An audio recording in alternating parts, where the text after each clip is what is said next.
I'm Natasha. Welcome back to Natasha's Friday Night Live. Today's guest is Marco Polo.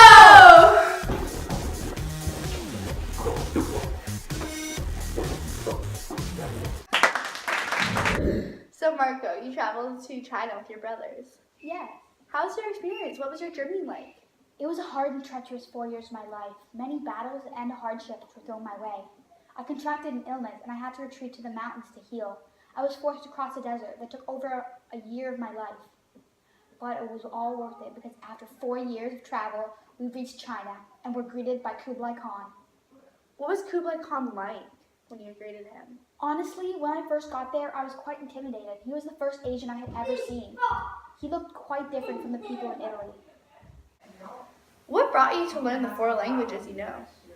Since I'm part of a higher rank and status in Italy, I had the honor and opportunity of learning the 4 languages. Marco, what was it like being in a time and place where there were such great works of art and talent? Was what you saw in China anything like you saw in Italy, or was it a completely different cultural experience?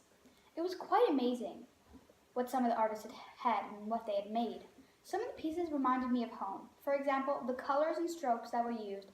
They had few hidden gems such as silk. It was such a different culture. They had lots of drama and different forms of art using porcelain, jade carving, luxury items, paintings, and calligraphy. Why was it cool to know them? It's not every day in your life that you get to know someone who's famous for their talent and skill. Tell me, Marco, what was the architecture like? Was it interesting? Like, if it was, what was interesting about it? Architecture in China was all the same. All Orientals in China had the same style of housing that they could afford. It was interesting to me that they used the materials they did, even though they knew it wouldn't last long. All typical architecture were wood, tile, plaster, and brick. What was his drama like during these time frames? Let me tell you one thing, Natasha. There was never a point where there was nothing happening. It was always very entertaining. By the way they sang, danced, and acted, and even the music they played. Most of the time, there were orchestras. If actors were singing their lines, they would use makeup or masks and big costumes. How long would these entertainments last for, exactly? There's no real average. They were all different. It ranged from 1 hour to 3 hours, so I knew I was going to watch the same thing again. Stay tuned for more if you want to come back and watch Marco Polo's journey. Next week, we have Justin Bieber. What do you mean, oh, when you nod your head yes? Oh, when you nod your head yes, when you want to say no. What do you mean? Socially, how was China structured? Was it men superior to women, or was it organized into groups, or? Actually, it was mainly men superior to women, but at one point, they were considered relatively equal under the rule of Empress Wu. Women had to have their feet binded to disable them from walking long distances and to be considered beautiful in society's eyes. Marco, when did you reach China and become a part of the Khan dynasty? After a long, hard battle, I finally arrived in China in just about 1275. Did you ever feel you had a lesser status of ruling because you weren't from China?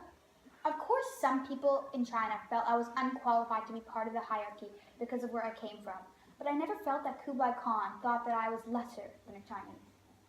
What do you feel like some of the major differences are between the rule of China and the rule of Italy?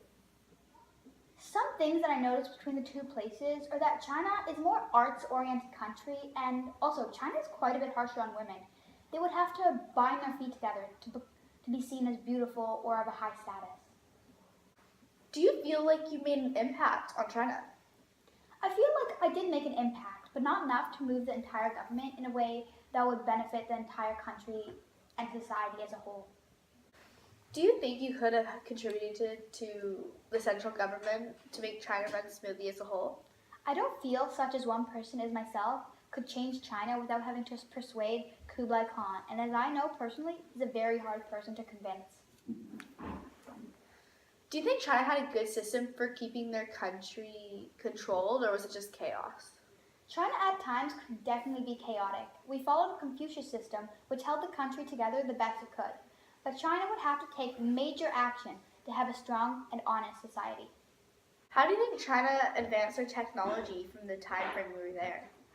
From when I arrived to my departure, they were two very different technological places. They had invented many things from the time I came to the time I left. What did they invent?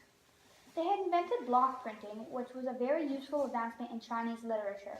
How did that help people? It enabled people all over China the ability to have knowledge when they needed it.